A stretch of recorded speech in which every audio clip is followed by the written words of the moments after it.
Advocate Satyaprakash Dubey, Lucknow civil court से। मैं वहाँ से जंतर मंतर तक आ जाता हूँ। ये कि ज्ञापन करते हैं हम लोग प्रोटेक्शन एक्ट को लेके राष्ट्रपति को।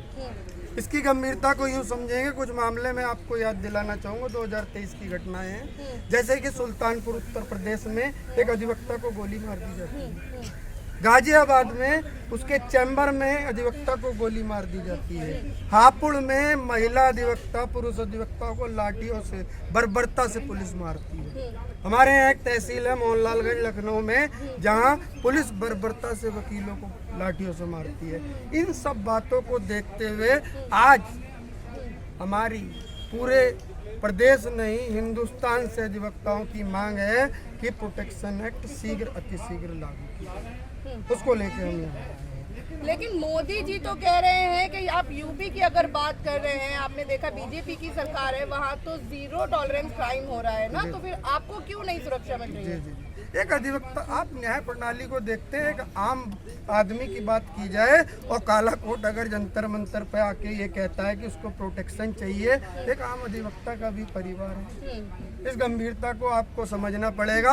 और मैं इस मंच के माध्यम से, आपके माध्यम से ये कहना चाहूँगा कि आज अधिवक्ता सुरक्षित नहीं है, उसका परिवार सुरक्षित नहीं है, तो न्याय कैसे मजबूत होगा, न्याय प्रणाली कैसे मजबूत होगी?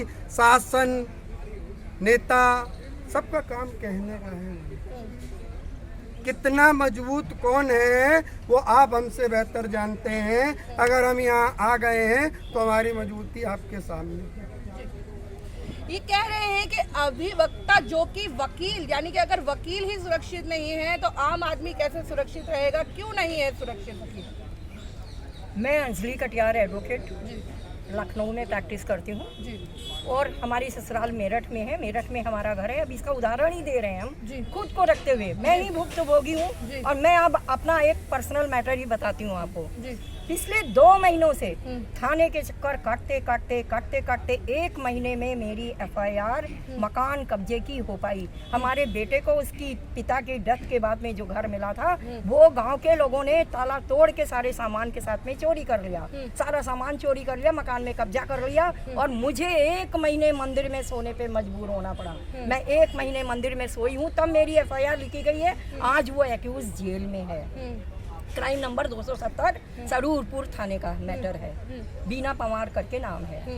तो कहने का मतलब है मैं अधिवक्ता हूँ। 1 महीने जब अपनी FIR कराने के लिए मंदिर में सोते हुए FIR लिखी गई, 1 महीने में जांच CO के वहाँ, SSP के वहाँ, IG के वहाँ, थाने पे, चौकी पे कुछ नहीं छोड़ा, तब FIR लिखी गई। तो हम अधिवक्ता कहाँ सुरक्षित हैं? आज भी जान से मारने की धमकी दी जा रही है। कहा जा रहा है इसको गोली से मार दो, बात खत्म हो जाएगी यहीं पे। तो हम कहाँ सुरक्षित हैं? किसी भी दिन हमको गोली पड़ जाएगी। गोली पड़ने के बाद अगर हमको न्याय मिल रहा है तो क्या न्याय मिल रहा है जब हमारा जीवन समाप्त हो जाएगा? तो आज हम कह रहे हैं, आज हम अधिवक्ता हैं, हमको हमारे मरने से पहले ही प्रोटेक्शन मिलना चाहिए, जिससे लोग अगर हमारे तरफ को हाथ उठाएं, आंख दिखाएं, गोली चलाने की कोशिश करें तो उनके हाथ कांप जाएं कि इस काले कोट से हमको डरना है।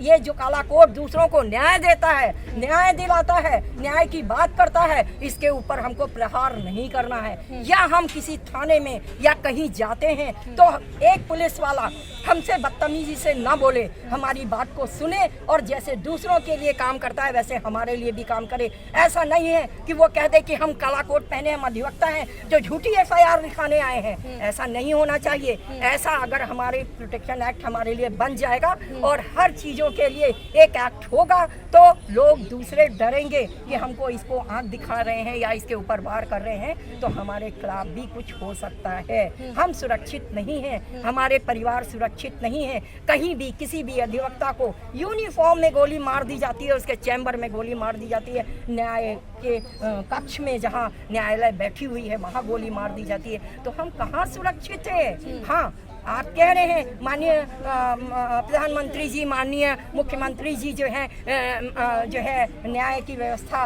पूरी अच्छी बनाए हुए हैं। हम कभी नहीं कहते हैं कि वहाँ से कुछ गलत हो रहा है, लेकिन हमारी जो मांगे हैं या हमारी जो असुरक्षा है, जो हमारा मतलब हम जो पीड़ित किए जा रहे हैं, इन चीज़ों को वहाँ तक पहुँचने तो दिया जाए। जब वहाँ तक पहुँचेगा ही नहीं वो रूप, तो कैसे जाना जाएगा कि हम अधिवक्ता प्रताड़ित हैं या हम अधिवक्ताओं के साथ भी हमको भी न्याय की ज़रूरत है, हमको भी प्रोटेक्शन की ज़रूरत है। तो मेरी मांग यही है कि आप लोगों के माध्यम से हमारी आवाज़ बनकर वहाँ तक जाइए और हम लोगों का अधिवक्ता प्रोटेक्शन एक्ट लागू करवाइए, जिससे हमारे अधिवक्ता भाई बहन जो हैं वो सुरक्षित हो सके, उनका परिवार सुरक्षित हो सके, और हम जब न्यायालय में खड़े हों तो निडर हो के हम वो पक्ष रख पाएँ जो सही है। हम सही बात को रखने में भी न्यायालय में डरते हैं। क्यों? क्योंकि जिसने अन्याय किया है, जिसने गलत किया है, वो हमारी तरफ को एक ऐसे करके बंदूक तान देता है कि तुमने अगर हमारे पक्ष में कुछ गलत कहा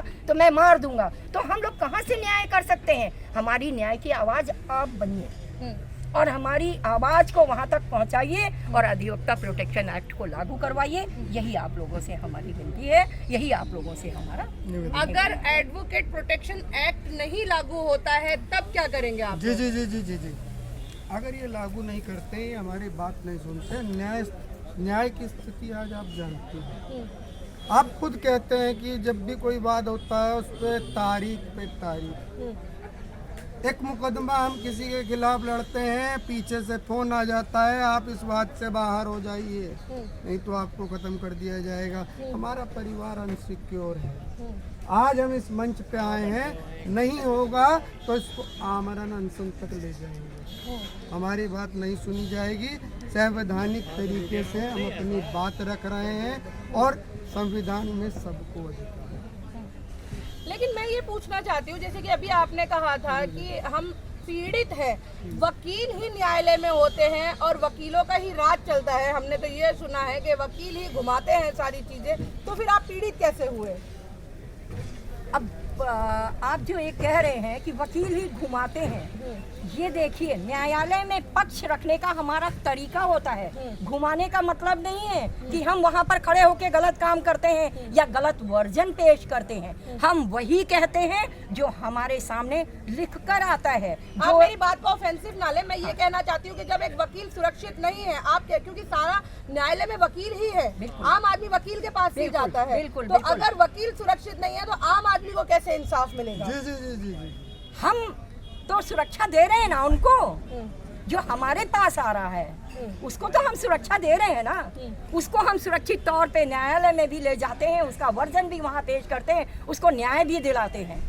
लेकिन हमें जो हमारे ऊपर के लोग सुरक्षा देने के लिए होने चाहिए, वो तो हमारी सुरक्षा करें। उसके लिए जब तक हमारे साथ में कोई एक्ट नहीं होगा, पुलिस एक्ट क्यों बनाया है?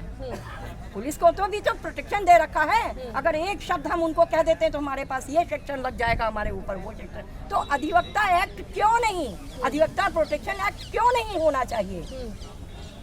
भाई हम न्यायालय में खड़े होके अगर अपने क्लाइंट को सेव करते हैं तो हमारी जिंदगी भी सेफ होनी चाहिए। वो क्लाइंट हमारी जिंदगी सेफ नहीं करेगा। हमारी जिंदगी को सेव करने के लिए हमारा प्रोटेक्शन एक्ट होगा, तभी हम सेफ हो पाएंगे।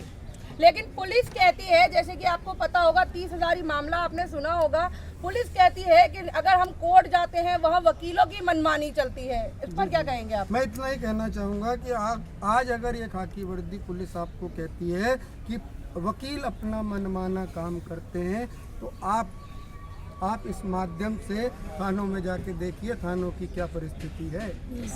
मैं यही बड़ी स्पष्टता से कहना चाह रहा हूँ कि आप किसी भी थाने में जाके देखिएगा, एक आम आदमी के तरीके मैं एक काला कोट उतार देता हूँ, हमको क्या ट्रीट करते हैं। लेकिन थानों में तो वकीलों को ठीक से वो ट्रीट करते हैं ना, क्योंकि आप न्यायालय में उन्हें ट्रीट नहीं करते। इसका भी उदाहरण दे रहे हैं।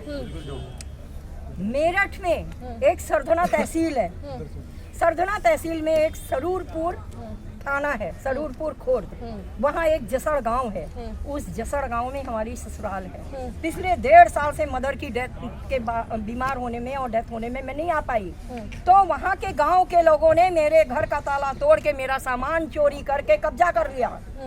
1 महीने मैंने चौकी, थाना, सीओ, एसएसपी, एसपी ग्रामीण, आईजी सबके चक्कर लगाए हैं। 1 महीने बाद मेरी एफआईआर हुई है। मेरी अंजलि कटियार एडवोकेट, जिसकी ससुराल यहाँ है, जो लखनऊ में प्रैक्टिस करती है, 1 महीने में जब हम अधिवक्ता अपनी एफआईआर करा पाए हैं और आज भी वो हमारे घर में घुसे हुए, हम घर के बाहर हैं। 1 महीने मंदिर में सोए हैं हम, मंदिर में, और पुलिस सारा सब कुछ जानते हुए एफआईआर में इतनी देरी कर दी कि उन्होंने पूरी तरह से हमारे घर पे कब्जा कर लिया। लेकिन कभी भी अगर आपकी झड़प हुई है पुलिस की और एडवोकेट की, तो साथ में बराबर से आप लोगों ने वो किया है, तो क्यों आपको प्रोटेक्शन एक्ट चाहिए? जी उसका जीवन तो पुलिस तो नहीं आपके खिलाफ बोल रही है, उसके लिए नहीं दे रहे हैं। नहीं हम पहली बात तो एक गलत हाँ, ऐसे डायरेक्शन नहीं दीजिए। हमारा किसी से कोई झगड़ा नहीं वही है। कहने जा रहे हैं। हमारा झगड़ा उस अपराधी से है जो बेदिमाग है,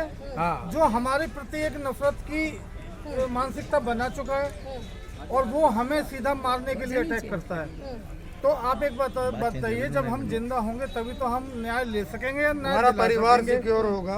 बाकी पुलिस या वो भी हमारे भाई, वो भी अपनी शासन और ड्यूटी करते हैं। प्रशासन से हमारा हमारा कोई वो नहीं है। हमें सिर्फ अपनी सिक्योरिटी चाहिए, हमें अपनी सिक्योरिटी चाहिए। हम सिक्योर हों। अगर हमारे साथ, हमारे परिवार के साथ कोई घटना, दुर्घटना होती है, तो हम जिस भी सक्षम अधिकारी के पास जाएं, वो प्रोटेक्शन एक्ट में ये बातें हो कि अगर हम जाएं तो हमें न्याय मिल सके। प्रोटेक्शन एक्ट इसलिए चाहिए हमें, न पुलिस से, न शासन प्रशासन, किसी से हमें कोई शिकायत नहीं प्रोटेक्शन है। एक्ट के तहत आपकी क्या क्या मांगे हैं वो बताइए। अगर प्रोटेक्शन एक्ट लागू होता है तो उसमें आपने क्या क्या मांगे रखी मैडम, हुई जो हैं? प्रोटेक्शन बिल है उसके अंदर ऑलरेडी जो रूल रेगुलेशन है, जिनको अब तो हम लागू करने के लिए कह रहे हैं, वो सब बन चुका है। और एक वो कई बायलाज प्रदेश में- है, उस बायलाज के माध्यम से हम चाहते हैं उसको शीघ्र अतिशीघ्र